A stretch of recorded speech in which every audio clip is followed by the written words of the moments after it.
The blizzard had turned the streets of North Platte, Nebraska, into a frozen wasteland, and the woman stumbling through the snow had maybe 10 minutes before her body would give up entirely. Ethan Lawson pushed through the saloon doors into the howling wind, adjusting his hat against the icy blast that hit him like 1,000 needles, when he saw her crumple just 20 feet away. Her dark cloak spread across the white ground like spilled ink, one pale hand reaching toward nothing before falling still. He ran without thinking, his boots crunching through the ankle-deep snow that had been falling since dawn. When he reached her, he dropped to his knees and turned her over gently. Her face was bone white beneath a dusting of snowflakes, her lips already taking on a bluish tint that made his chest tighten with urgency. She was young, maybe 23 or 24, with dark hair plastered to her forehead and cheeks. Beautiful, even half frozen. He pressed 2 fingers to her throat and felt the flutter of a pulse, weak but present. "Hold on," he muttered, scooping her into his arms. She weighed almost nothing, or maybe the adrenaline made her seem that way. Her head lolled against his chest as he stood, and he could feel how cold she was even through his coat. The saloon doors burst open behind him and old Chester called out something, but Ethan was already moving toward the edge of town where his cabin sat tucked against a stand of pines. The walk that usually took 5 minutes felt like an hour. The wind fought him for every step, trying to push him back or sideways, and the snow was coming down so thick he could barely see 10 feet ahead. His arms ached from holding her, but he kept adjusting his grip to keep her face pressed against his coat, trying to shield her from the worst of it.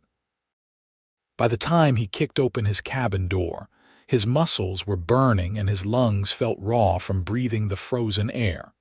Inside, the fire he had built that morning was down to embers, but the cabin was still warmer than outside. He laid her on his bed and immediately went to stoke the fire, adding logs until flames leaped up and heat began filling the single room. Then he returned to her, pulling off her snow-crusted cloak with fingers that shook slightly. Her dress underneath was damp and freezing. He hesitated only a moment before practical necessity won out over propriety. He could not leave her in wet clothes. Working quickly and keeping his eyes averted as much as possible, he removed her dress and stockings, replacing them with his own spare union suit that hung comically large on her slight frame, and 2 pairs of his thick wool socks. Then he piled every blanket he owned on top of her and tucked them around her shivering body. She had not regained consciousness, but her breathing seemed a little steadier now. He pulled a chair close to the bed and sat down to wait, feeding the fire and watching her face for any sign of change. The afternoon crawled by. Outside, the storm raged on, battering the cabin walls and howling down the chimney. Ethan made coffee and tried not to think about how close she had come to dying. Who was she? What had brought her out into a blizzard alone?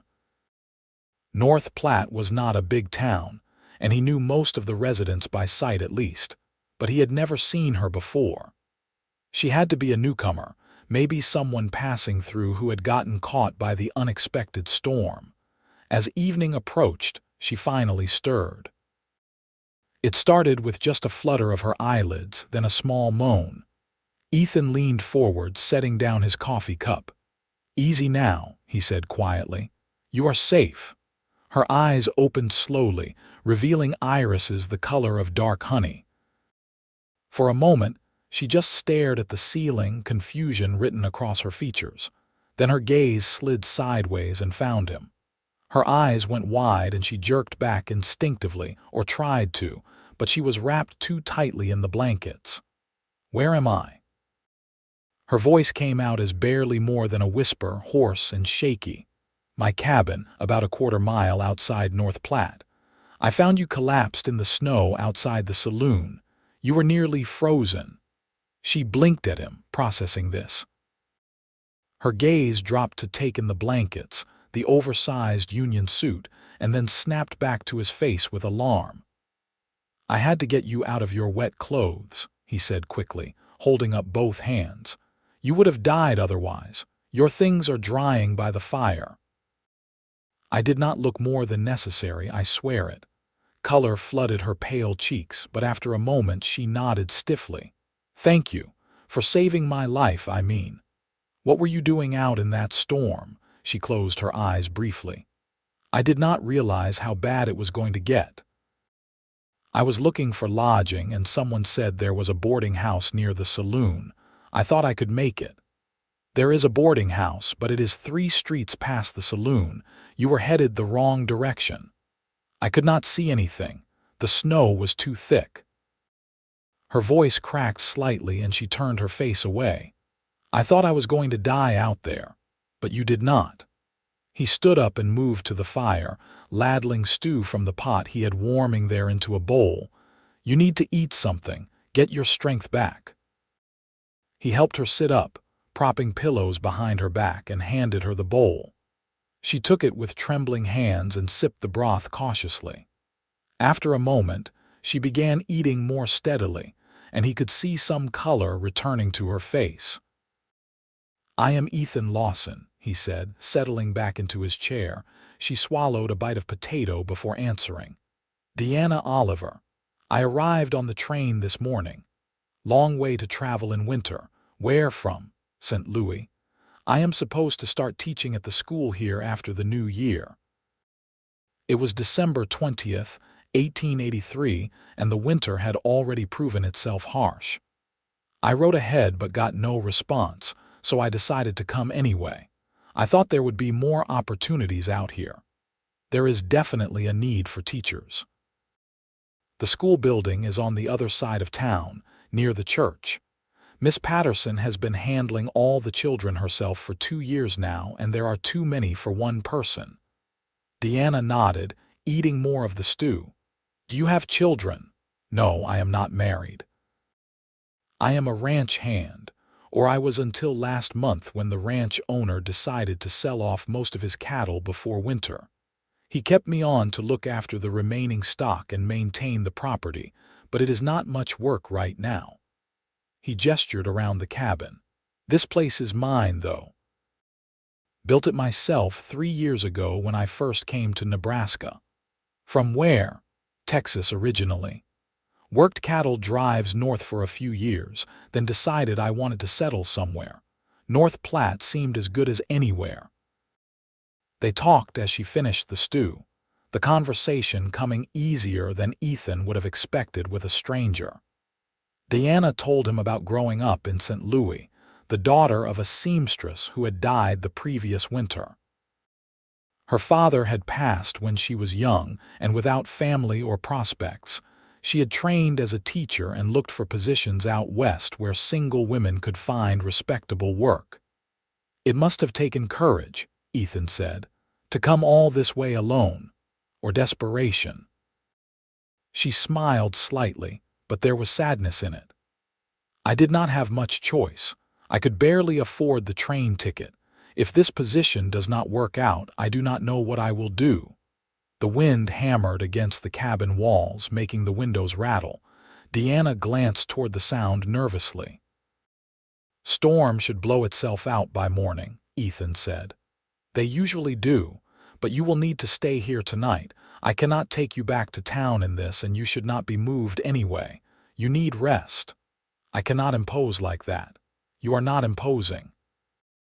You are recovering from nearly freezing to death. There is a difference." He stood up and began arranging blankets on the floor near the fire. "You take the bed. I will be fine down here. But it is your home." He looked at her with an expression that was both gentle and firm. "Miss Oliver, I did not carry you through a blizzard just to let you sleep on the floor. Please do not argue about this." She opened her mouth, then closed it again and nodded. "Thank you, Mr. Lawson, truly. Ethan is fine. Then you should call me Deanna." He smiled at that, and she found herself smiling back. Then exhaustion seemed to crash over her all at once. Her eyelids drooped and she sank back against the pillows. "Sleep," Ethan said softly. "You are safe here."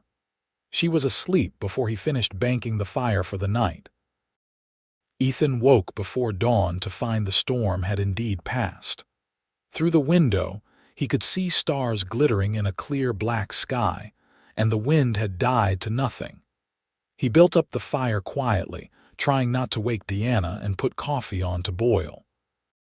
She slept deeply, her dark hair spread across his pillow and her breathing slow and even. In the growing firelight, he studied her face and felt something shift in his chest. She was lovely, yes, but it was more than that.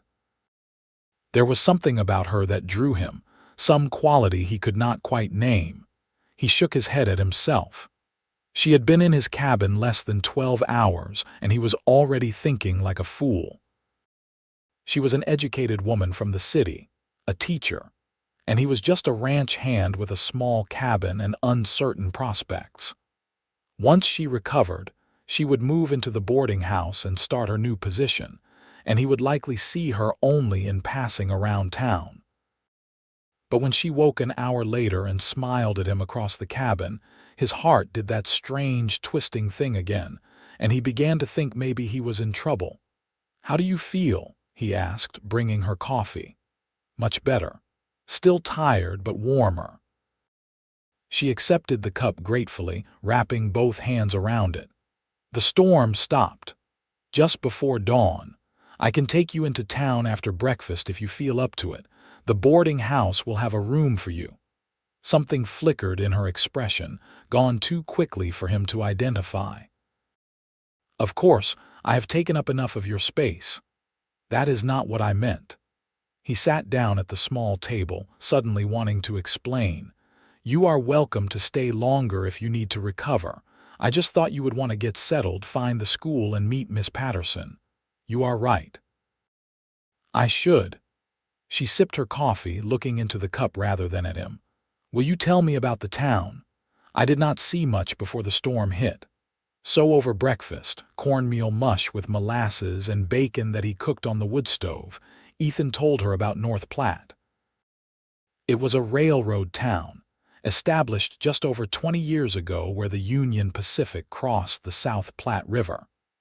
The population had grown to nearly 2,000 people, with most making their living from the railroad, ranching, or farming. There was a main street with shops, 3 saloons, 2 churches, a schoolhouse, and the boarding house run by a widow named Mrs. Hensley. "Mrs. Hensley is particular about her boarders," he said, "but she is fair. If you can pay, she will treat you well. The teaching position should provide enough for room and board, though maybe not much extra. I am used to living simply." Deanna finished her mush and set down the spoon. "My mother and I shared a single room for most of my life. A real bed and regular meals sound like luxury to me." The way she said it made Ethan realize just how hard her life had been. He wanted to know more, wanted to understand what had shaped her, but that felt too forward for someone he had just met. Instead, he cleared the dishes and retrieved her now dry clothes from where they hung near the fire. "I will step outside while you dress," he said. "Take your time." Outside, the world was transformed. Snow covered everything in smooth white drifts that sparkled in the morning sun. The sky was a brilliant blue, cloudless and cold. Ethan breathed deeply, letting the frozen air clear his head. He needed to remember that Diana was depending on him to be a gentleman, to help her get established in town, and then step back. She did not need some ranch hand complicating her new start. But when she emerged from the cabin 20 minutes later, dressed in her plain gray traveling dress with her hair pinned up neatly, he could not help the way his breath caught. She looked different somehow, more formal and distant, and he found he missed the softness of the night before when she had smiled at him over coffee. The walk into town took longer than usual because of the snow, and Ethan found himself shortening his stride to match hers, keeping between her and the deepest drifts. They did not talk much, but it was a comfortable silence. When they reached the main street, people were already out shoveling pathways between buildings. Several looked up curiously at the sight of Ethan with an unfamiliar woman, and he could practically feel the gossip starting. The boarding house was a two-story structure painted white with green shutters. Mrs. Hensley answered the door, a stout woman in her 50s with sharp eyes and graying hair pulled back in a tight bun. "Mr. Lawson," she said, her gaze sliding to Diana with open curiosity. "What can I do for you?" "This is Miss Deanna Oliver, the new teacher. She arrived yesterday and got caught in the storm. I am wondering if you have a room available." Mrs. Hensley's eyebrows rose slightly, but she stepped back to let them in. "Come into the parlor. Let us talk." The boarding house was clean and warm, with furniture that had seen better days but was well maintained. Mrs. Hensley seated them and listened as Diana explained her situation.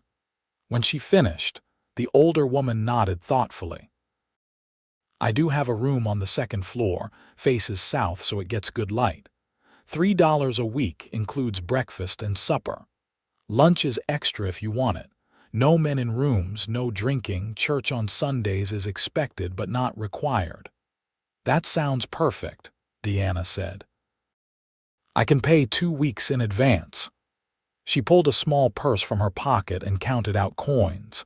Ethan noticed how thin the purse looked and wondered how much she had left. "When does your teaching position begin?" Mrs. Hensley asked. "January 2nd, I believe." "I wrote to the school board months ago but never received a confirmation." Mrs. Hensley frowned. "You should speak to Reverend Matthews. He is the head of the school board. I hope there was not a misunderstanding." Diana's face went pale. "A misunderstanding?" "I am sure it is fine," Ethan said quickly, shooting Mrs. Hensley a look. "Why do you not get Miss Oliver settled, and I will walk over to the church and speak to the Reverend?" "I should come with you," Deanna said, standing up. "You should rest. You nearly died yesterday, remember." "Let me handle this." For a moment he thought she would argue, but then she nodded. "Thank you, Ethan." The way she said his name made his chest tighten again. He tipped his hat to both women and headed back out into the cold.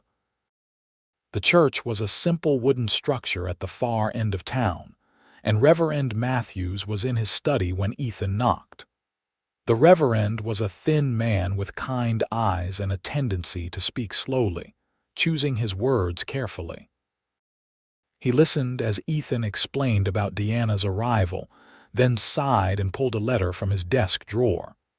"Miss Oliver's letter arrived in September," he said. "I wrote back immediately offering her the position. She must not have received my response." Relief flooded through Ethan.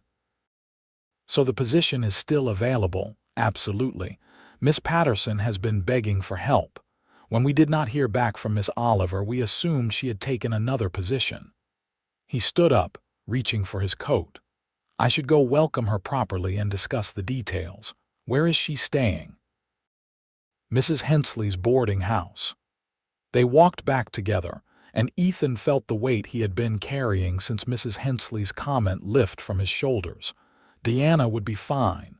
She had a job and a place to stay.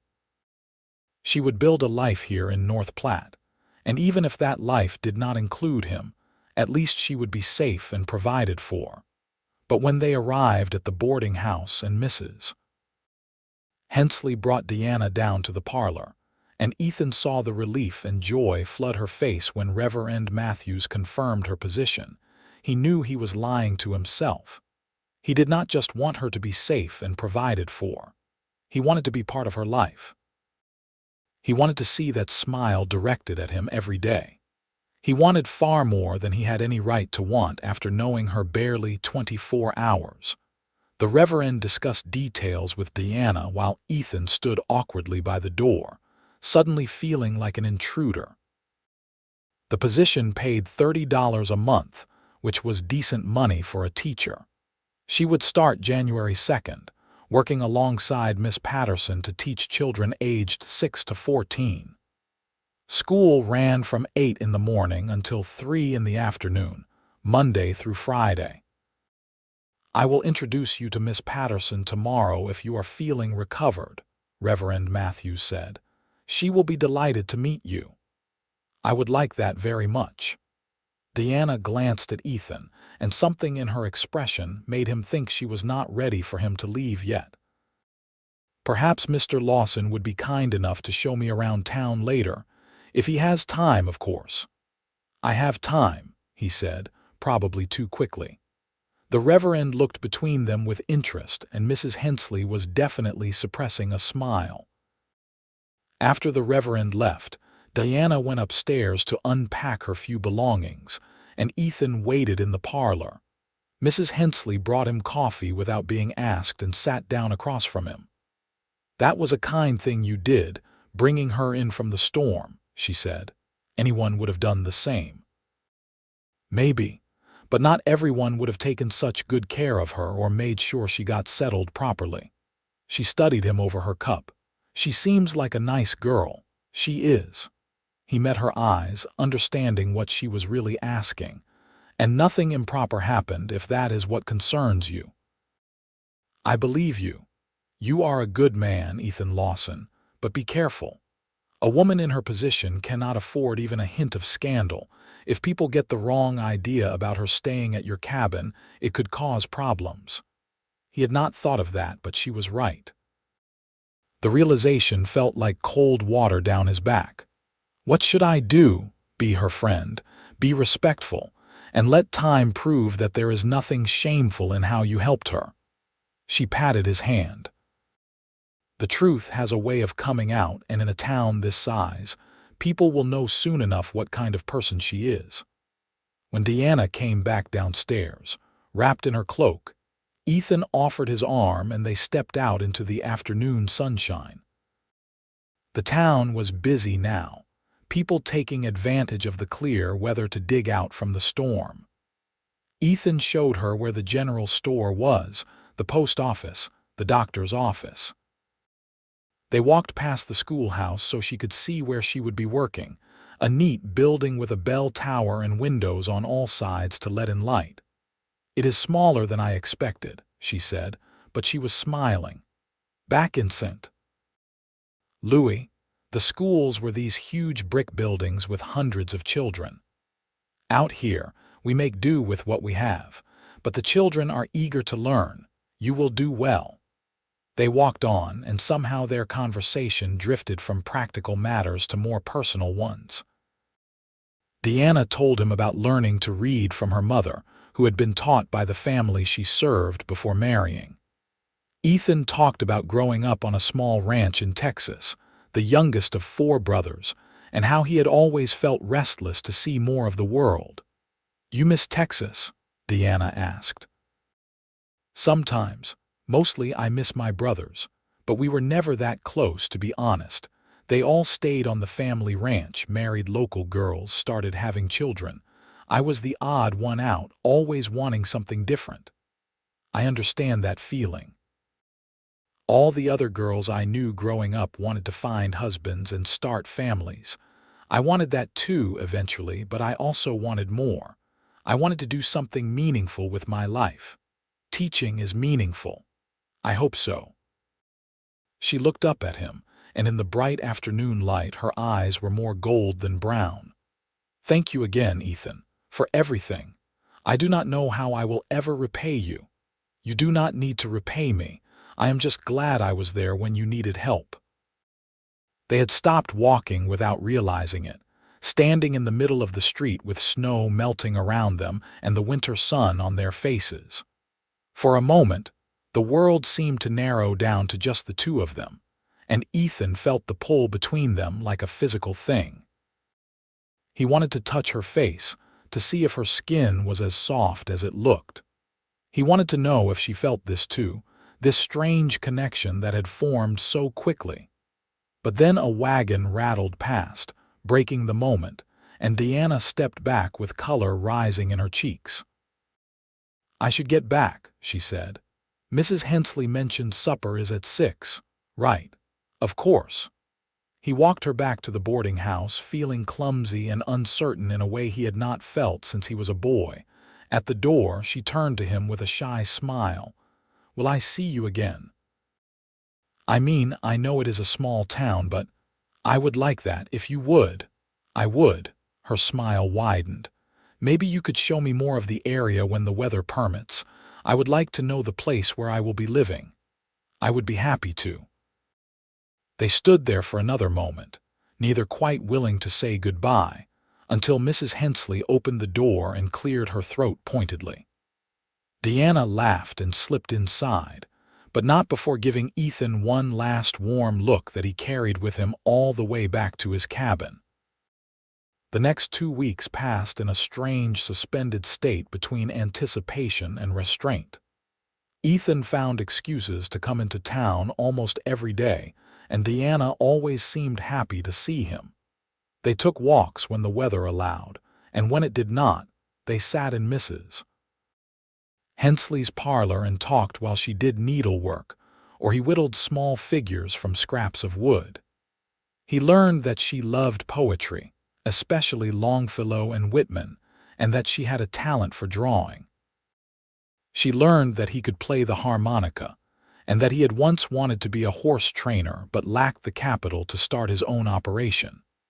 Mrs. Hensley watched them with a knowing eye but said nothing, and gradually the other boarders accepted Ethan's presence as normal. Deanna met Miss Patterson, a cheerful woman in her 40s who welcomed the help with genuine relief, and began preparing lesson plans for the new term.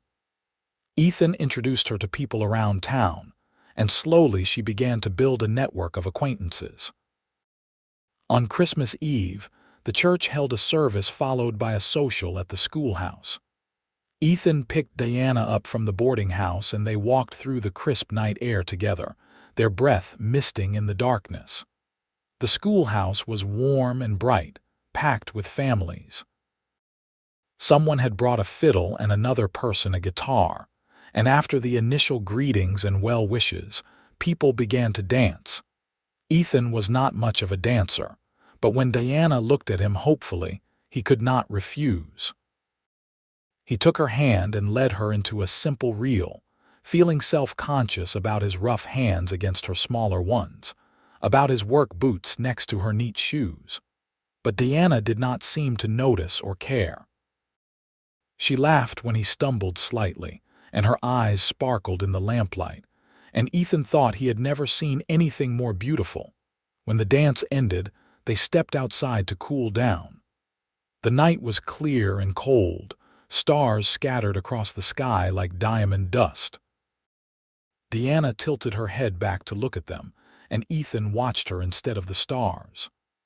"I am glad I came here," she said softly. "When I was on the train, I was so scared. I thought I was making a terrible mistake, going somewhere I knew no one, with barely any money and no guarantee of work. But now I think it might be the best decision I ever made." "I am glad you came too," Ethan said. His voice came out rougher than he intended. She lowered her gaze to his face, and the air between them seemed to thicken. He wanted to kiss her. The wanting was so strong it made his hands shake. But they were standing outside the schoolhouse with half the town just inside, and he had promised himself he would not do anything to compromise her reputation. "Ethan," she said, and the way she said his name was like a question and an answer at the same time. "I should get you back before you freeze." He forced himself to step away to offer his arm in a friendly, respectful gesture. She took it, but her expression was disappointed, and that disappointment gave him hope. New Year came and went, and on January 2nd, Deanna began her teaching career in North Platte.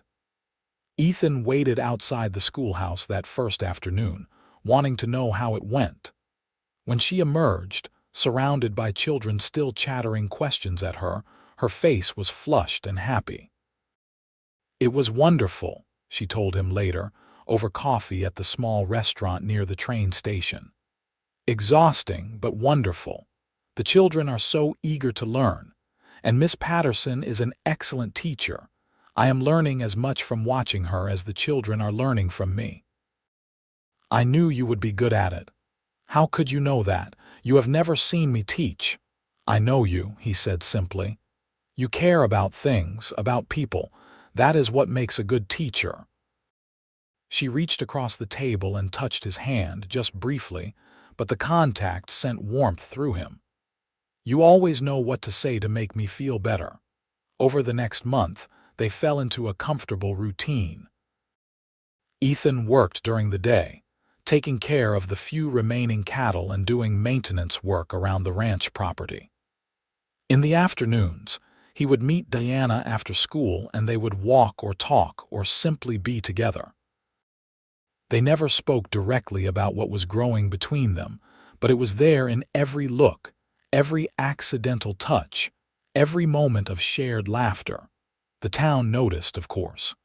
In a place as small as North Platte, privacy was a rare commodity. People began to speak of them as a pair, and Ethan noticed the way older women smiled when they saw them together, and how young men stopped trying to catch Diana's attention. He should have been bothered by the assumption, should have worried about her reputation, but instead he felt a fierce satisfaction. He wanted people to know she was his, even if they had not quite made it official yet. In late January, one of the cattle took sick, and Ethan had to stay at the ranch for several days, sleeping in the barn to monitor the animal through the night. He did not see Diana for nearly a week, and the absence felt like a physical ache. When the cow finally recovered and he was able to get back to town, he went straight to the boarding house. Mrs. Hensley answered his knock with raised eyebrows. She is in the parlor, barely ate anything all week, moping around like a lost puppy. Diana looked up when he entered and her face transformed. She stood quickly, her needlework falling forgotten to the floor. For a moment they just stood there, staring at each other across the room. Then Ethan crossed to her in 3 long strides. "I missed you," he said. "I missed you too." Her voice was shaky. "I kept thinking something had happened to you, that you were hurt or—" "I am fine. I am sorry I could not get word to you. The cow needed constant watching and I could not leave. I understand, I do, but I—" She trailed off, looking down at her hands. "Diana." He waited until she looked up at him. "We need to talk, really talk." She nodded, and he saw his own feelings reflected in her eyes, hope and fear and something deeper that made his heart pound. "Let me take you to dinner, somewhere we can speak privately." The restaurant was quiet on a Tuesday evening, and they took a table in the back corner. Ethan ordered for both of them without really paying attention to what he was asking for. His entire focus was on Diana, on the way her fingers twisted together nervously on the table. "I am not good at this," he said finally, "talking about feelings and such, but I need you to know that these last few weeks with you have been the best of my life. I think about you constantly. When I am working, I am counting the hours until I can see you again. When I am with you, I do not want it to end. Ethan. Let me finish, please. I know we have not known each other long, just over a month. But I also know what I feel, and I am too old to play games or pretend otherwise. I care about you, Diana, more than care. I think I am falling in love with you." The words hung in the air between them. Diana's eyes were wide and bright, and he could see her pulse jumping in her throat. "I am falling in love with you too," she whispered. "I tried not to. I told myself it was too fast, that I should focus on my work, that I barely knew you, but none of that mattered. Every day I love you more." Relief and joy crashed through him so strongly he felt dizzy. "Then we are agreed. This is real." "This is real," she confirmed, and she was smiling now, radiant. He reached across the table and took her hand, properly this time, lacing their fingers together. "I do not have much to offer you. A small cabin, uncertain work, some savings but not a fortune. But what I have is yours if you want it. If you want me, I want you. I do not care about the rest." They talked through dinner, no longer dancing around their feelings but embracing them. Ethan told her things he had never told anyone, about the loneliness of his years drifting from place to place, about the moment he saw her in the snow and felt something shift in his universe. Deanna confessed her fears about being a burden, about not being good enough for him, about all the ways her life had taught her to expect disappointment. "You could never be a burden," he said fiercely. "And you are more than good enough. You are everything." By the time they left the restaurant, they had moved into a new phase of their relationship. They were courting now, officially and openly. Ethan walked Deanna back to the boarding house with his arm around her waist, not caring who saw. At the door, he cupped her face in his hands and kissed her for the first time. Her lips were soft and warm, and she made a small sound of surprise and pleasure that shot straight through him. He kept the kiss gentle, mindful of where they were, but poured everything he felt into it. When they pulled apart, she was breathless and her eyes were glowing. "I have wanted to do that since Christmas," he admitted. "I have wanted you to do that since Christmas," she replied, and they both laughed. The next months passed in a blur of happiness. Winter slowly gave way to spring, the snow melting and revealing brown grass that gradually turned green. Deanna continued teaching, and Ethan took on more work as the ranch began preparing for the summer season. They saw each other every day they could manage, and on Sundays they went to church together and then spent the afternoon walking in the countryside or having picnics by the river. In April, Ethan spoke to Reverend Matthews about marrying Deanna. The Reverend was delighted and helped him pick out a ring from the catalog at the general store, a simple gold band with a small diamond. It took 3 weeks for the ring to arrive, and Ethan spent that time planning how he would propose. He decided on a spot by the South Platte River where they had picnicked several times. It was peaceful there, with cottonwood trees just beginning to leaf out and wildflowers starting to bloom in the grass. On a Saturday afternoon in late April, he brought Deanna there under the guise of a normal outing. She spread a blanket and began unpacking the basket of food while he stood at the river's edge, gathering his courage. "Deanna," he said, turning to face her. She looked up, and something in his expression made her go still. "What is it?" He crossed to her and took her hands, drawing her to her feet. "These last 4 months with you have been the happiest I have ever known. You have changed my life in ways I cannot begin to explain. You make me want to be better, to build something lasting, to have a future worth living." Tears were already gathering in her eyes, and he had not even asked yet. "I love you more than I knew it was possible to love another person. And I want to spend the rest of my life showing you that every single day." He released one of her hands to pull the ring from his pocket. "Deanna Oliver, will you marry me?" "Yes," she said immediately, and then again, louder, "Yes, yes, absolutely yes." He slipped the ring on her finger, and then she was in his arms, kissing him with an enthusiasm that made him laugh against her mouth. They sank down onto the blanket together, holding each other and laughing and kissing until they were both breathless. "When?" Deanna asked, lying with her head on his chest, watching the river flow past. "As soon as you want. Tomorrow if you are willing," she laughed. "I need at least a few weeks. I want a proper wedding, even if it is simple, and I want to finish out the school term before taking time away."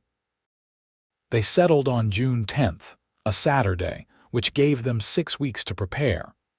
It was not long, but it did not need to be. The wedding would be small and simple, just close friends and some townspeople at the church, with a reception afterward in the churchyard. Those 6 weeks flew by. Deanna worked with Mrs. Hensley and some of the other women in town to make a dress, simple white cotton with lace at the collar and cuffs. Ethan cleaned and expanded his cabin, adding shelves and making repairs, turning it into a proper home for two. He also spoke to the ranch owner about a raise, explaining that he was getting married and needed to support a wife. The owner, impressed by Ethan's dedication over the winter, agreed to increase his pay and gave him a bonus of $20 as a wedding gift. The night before the wedding, Ethan lay in his cabin unable to sleep, thinking about how his life was about to change. A year ago, he had been alone, adrift, unsure what he was working toward. Now he had a purpose. He had Deanna, and tomorrow she would be his wife and they would build a life together. The thought filled him with a joy so intense it was almost painful. The wedding day dawned clear and warm, perfect spring weather. Ethan dressed in his best clothes, a suit he had owned for years but rarely wore, and rode into town early. The church was already decorated with wildflowers, and people were beginning to arrive. Miss Patterson hugged him and said how happy she was for them both. Mrs. Hensley looked suspiciously teary-eyed and told him to take good care of her best boarder. The ranch owner and his wife came, as did most of the families with children Deanna taught. Then the church doors opened and Deanna appeared, and Ethan forgot how to breathe. She looked like something from a dream, beautiful and radiant in her simple white dress. Mrs. Hensley walked beside her, giving her away in the absence of family. Deanna's eyes found Ethan's across the church and she smiled. And in that moment, he knew with absolute certainty that he was the luckiest man alive.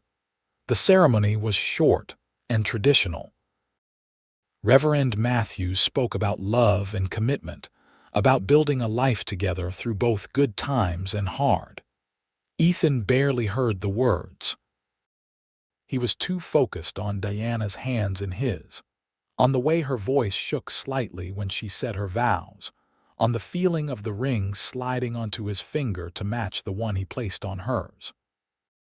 "You may kiss your bride," the Reverend said, and Ethan did, pouring every ounce of love he felt into that kiss while their friends and neighbors cheered. The reception was joyful and chaotic, with food and music and dancing. Ethan danced with his wife, still marveling at that word, while people toasted them and offered congratulations. As the sun began to set, they slipped away and rode back to the cabin together, Deanna sitting side saddle in front of Ethan on his horse, his arms around her.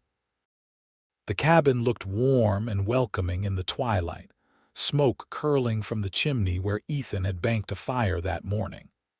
He helped Deanna down and then swept her into his arms, carrying her over the threshold while she laughed and clung to his neck. Inside, he set her down gently and just looked at her for a long moment, his wife, Deanna Lawson now. The reality of it washed over him and he felt his eyes sting. "What is it?" she asked softly, touching his face. "I am just happy, so happy I do not have words for it." "Then show me," she whispered, and he did. They made love slowly, tenderly, learning each other's bodies with gentle hands and whispered words.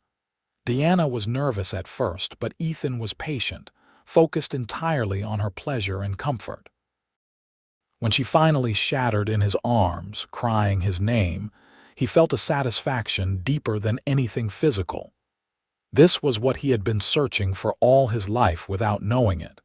This connection, this intimacy, this sense of being exactly where he was meant to be. Afterward, they lay tangled together under the quilts, watching firelight dance across the ceiling. Deanna traced patterns on his chest and Ethan played with her hair, neither wanting to sleep despite their exhaustion. "Tell me what you want," Deanna said quietly. "For our future, I mean." "What do you dream about?" He thought about it. "I want to save enough to buy some land, maybe a small herd of my own. Nothing huge, just enough to make a modest living. I want to build us a bigger house eventually, with room for children if we are blessed with them. I want to wake up next to you every morning for the rest of my life. That is all I need to be happy." "That sounds perfect." She kissed his shoulder. I want to keep teaching for a while if that is all right. I love the work and the income will help us save faster. Of course it is all right. I would never ask you to give up something that makes you happy. They talked late into the night, making plans and dreaming aloud, until finally they drifted off to sleep wrapped in each other's arms. Married life suited them both. Diana continued teaching while Ethan worked at the ranch, and in the evenings they were together, cooking meals and tending the small garden Diana planted behind the cabin. They fell into an easy rhythm, each supporting the other's work and dreams. Summer passed in a golden haze. On Sundays they explored the countryside together, discovering hidden valleys and prairie vistas. Deanna sketched while Ethan fished, and they picnicked by streams and made love under the wide Nebraska sky. It was a simple life, but it was theirs, and that made it precious. In August, Deanna began feeling unwell in the mornings. At first she thought it was something she ate, but when it continued for a week, Ethan insisted she see the doctor. She came home from that appointment with her eyes shining and her hand pressed to her stomach. "We are having a baby," she said, and Ethan whooped with joy, lifting her off her feet and spinning her around until she laughed and begged him to stop before she got dizzy. The pregnancy progressed smoothly. Deanna continued teaching through the fall, though she tired more easily now. Ethan became almost comically protective, insisting she rest more and refusing to let her lift anything heavy. She found it endearing and exasperating in equal measure, but she loved him for caring so much. In November, the ranch owner called Ethan into his office with an unexpected offer. He was selling the ranch to a larger operation and moving east to live with his daughter. The new owners wanted to keep Ethan on, but the owner also had another suggestion. "There is a parcel of land about 5 miles north of here," he said. 200 acres, good grazing and a creek running through it. The fellow who owned it passed last year and his widow wants to sell. She is asking $800, which is a fair price. I know you have been saving to start your own place, so I thought you should know before word gets around. $800. Ethan had 400 saved, maybe a little more. It was not enough, not nearly, but it was so close. He thanked the owner and rode home in a daze, mind spinning with possibilities. That night, he and Deanna sat at their small table and went over their finances. With her teaching salary and his wages, they could save another 200 by spring if they were careful. That still left them 200 short, and there was no guarantee the land would still be available by then. "We could ask for a loan," Deanna suggested, but Ethan shook his head. He had seen too many people lose everything to bad loans. There has to be another way. In the end, it was Miss Patterson who provided the solution.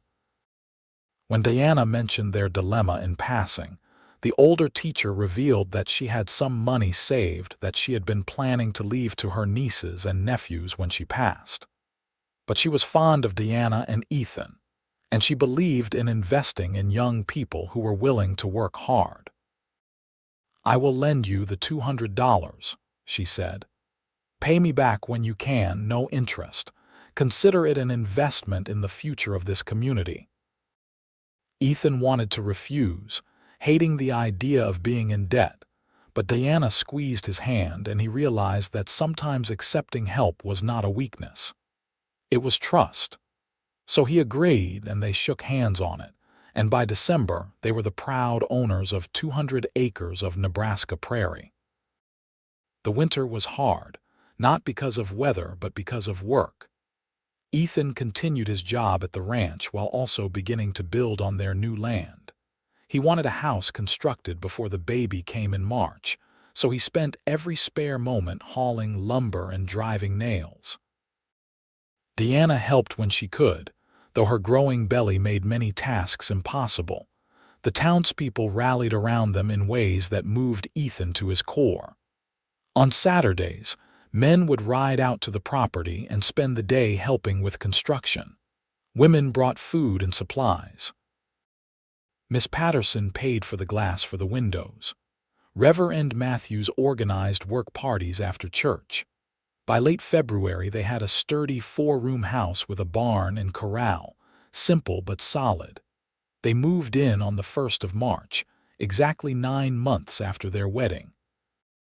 Deanna walked through the empty rooms with tears streaming down her face, one hand on her belly and the other clutching Ethan's. "It is ours," she kept saying. "Really ours."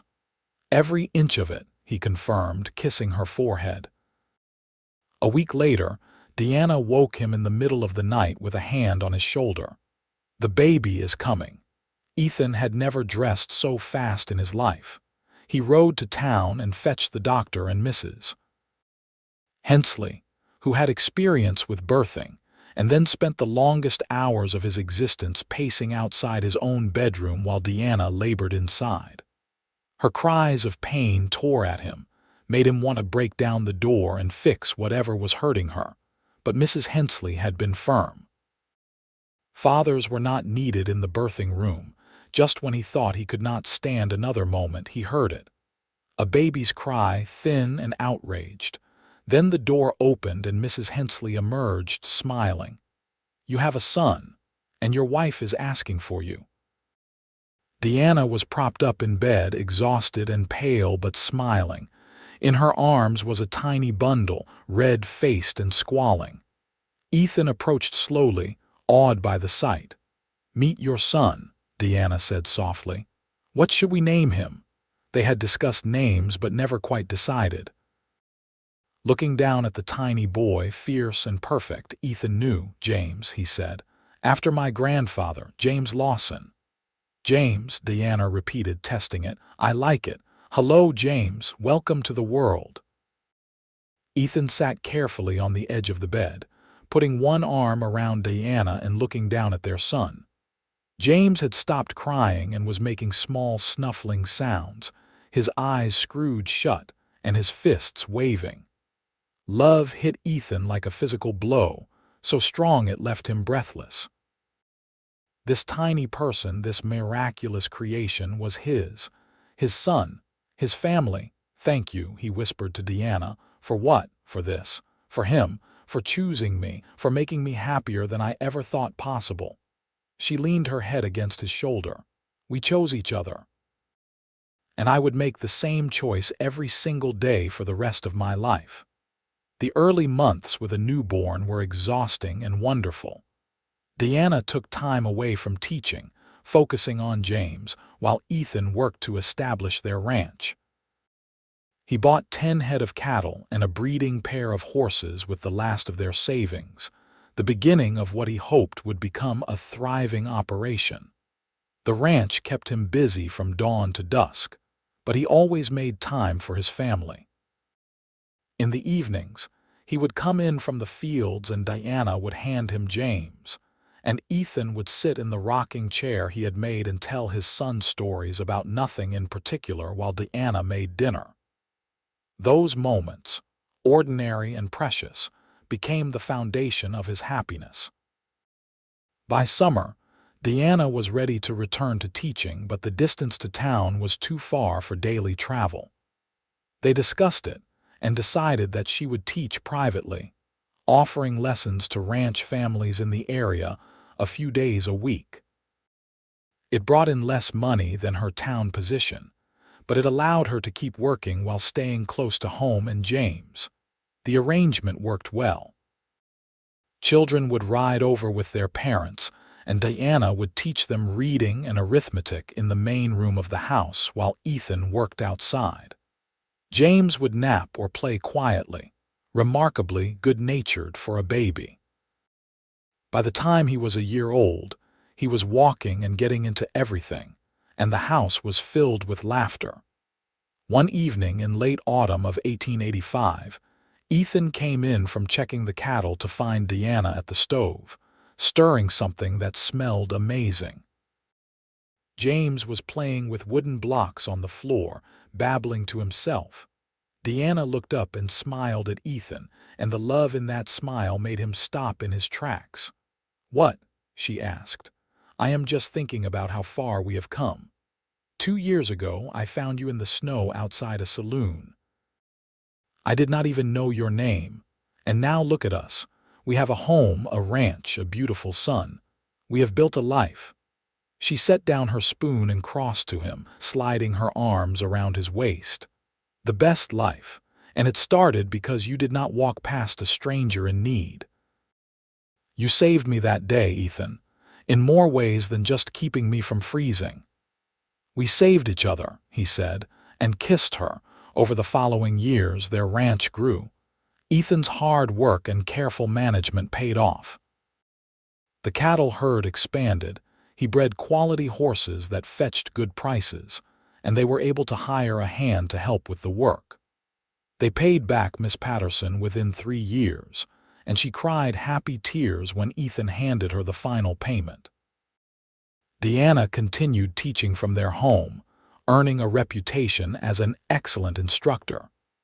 Families from as far as 20 miles away would send their children for lessons.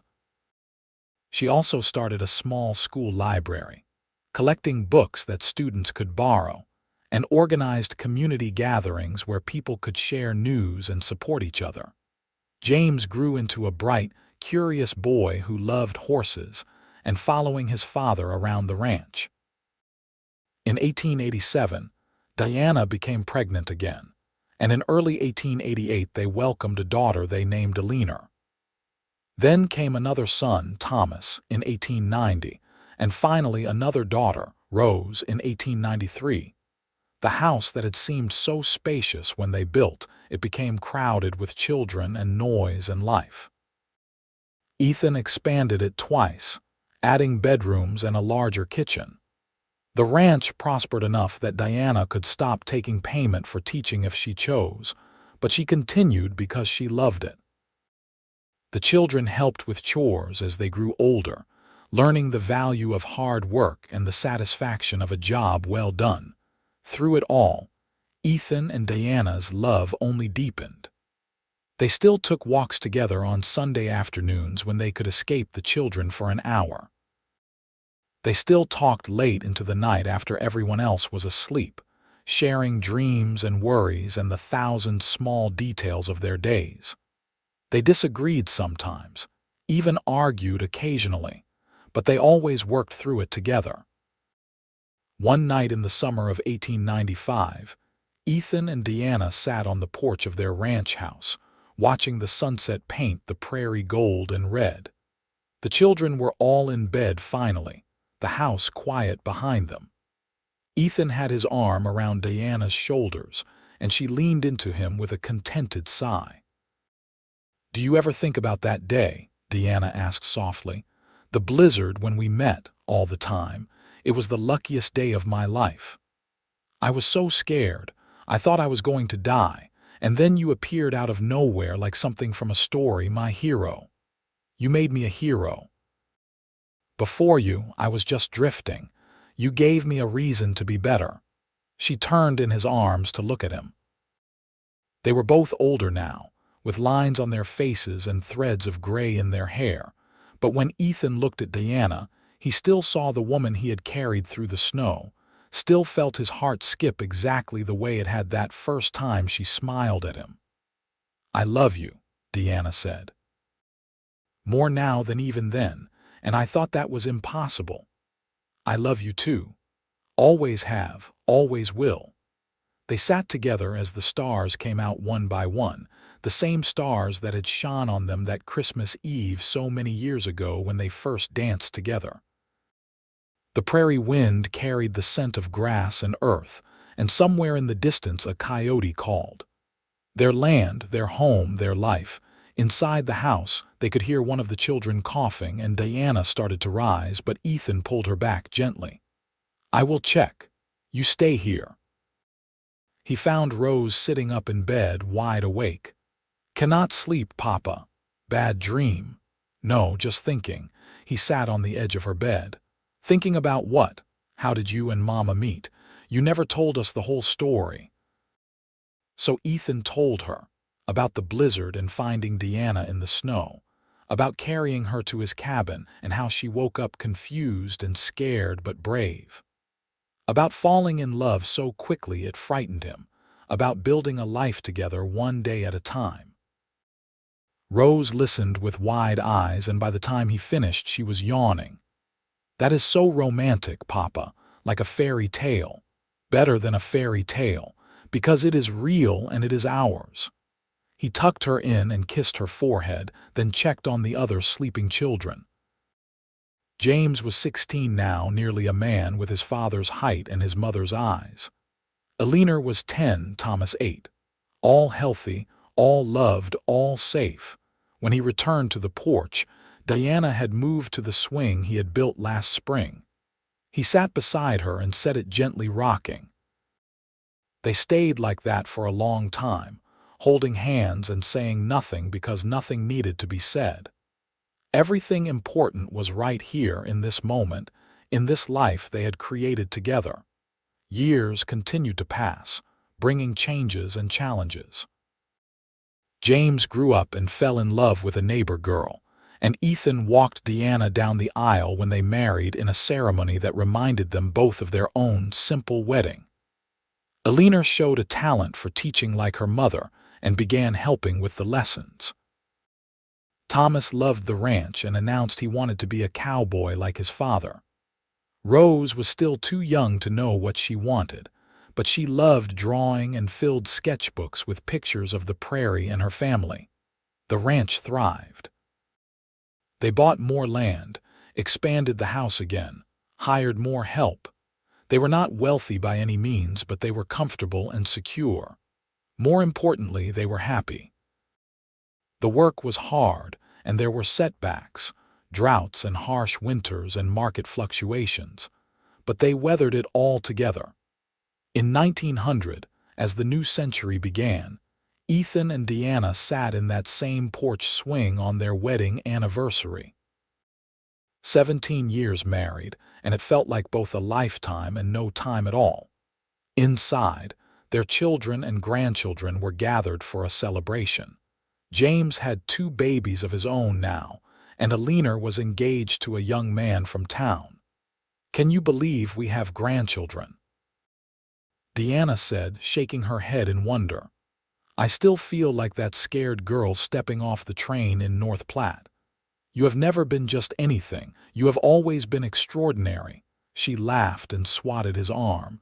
"You are biased, maybe, but I am also right." They went inside to join their family, the house warm and bright and full of love.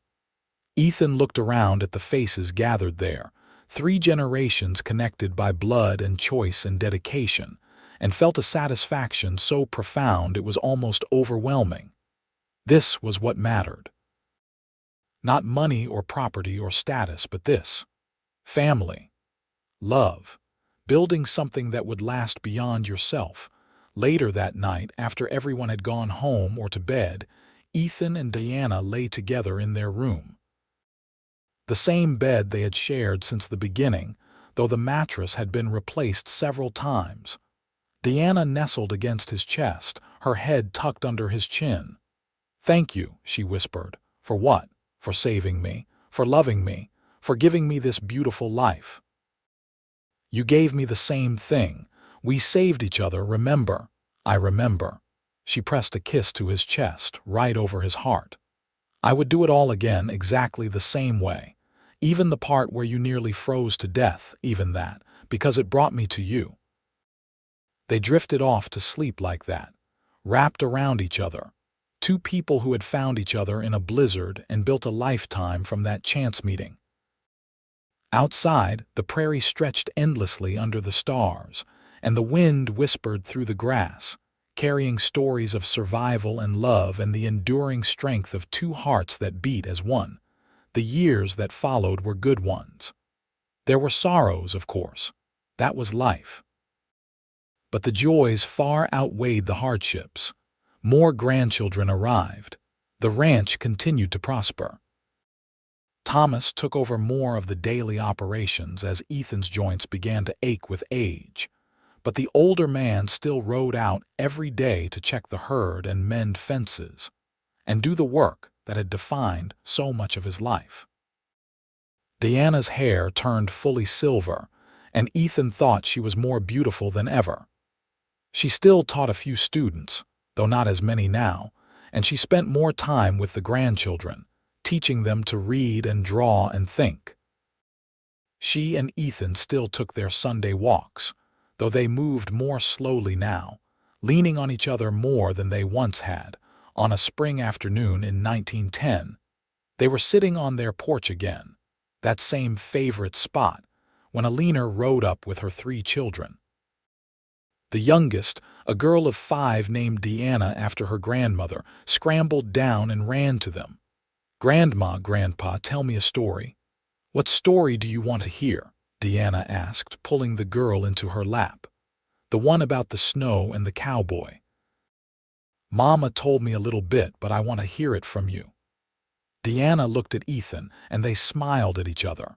He reached over and took her hand, their fingers intertwining automatically after so many years. Together, they told their granddaughter the story. About the blizzard and the saloon and the collapse in the snow. About Ethan carrying Deanna to his cabin and saving her life. About falling in love fast and deep and forever. About building a life together one day at a time, through hard work and dedication and unfailing love. Little Deanna listened with rapt attention, and when they finished she sighed happily. "That is the best story ever. It is our story," Ethan said, "and the best part is that it is still going. Every day we are together the story continues. Will you tell me more tomorrow?" "Every tomorrow you want," Deanna promised, kissing the top of her granddaughter's head. As the sun began to set and Alina gathered her children to head home, Ethan and Deanna returned to their swing. They rocked gently, hands still clasped, watching the sky turn colors. "You have any regrets?" Deanna asked suddenly. Ethan thought about it seriously. His life had not been easy. There had been struggles and failures, pain and loss. But looking back over the decades, he could find nothing he would change. Every choice had led him here to this moment with this woman, surrounded by the life they had built together. "Not a single one," he said. "You, not one. Except maybe that it has gone by so fast. I wish we could have more time. We have all the time we need. However long we get, it will be enough because we will spend it together." She squeezed his hand. "Promise, promise. Nothing will ever separate us. Not distance, not time, not even death. What we have, what we built, it is forever." They sat there as the stars emerged, 2 people who had survived a blizzard and found each other in the snow. 2 people who had taken a chance meeting and turned it into a lifetime of love. 2 people who proved that sometimes the greatest adventures begin with a single act of kindness. And that real love does not just happen in stories, but in the everyday moments of choosing each other, again and again, year after year. The prairie wind sang around them, carrying the same wildness it always had, but they were safe in each other's arms. Home was not the house or the land or even the family they had created, though all of those things mattered. Home was simply wherever they were together. And that would never change.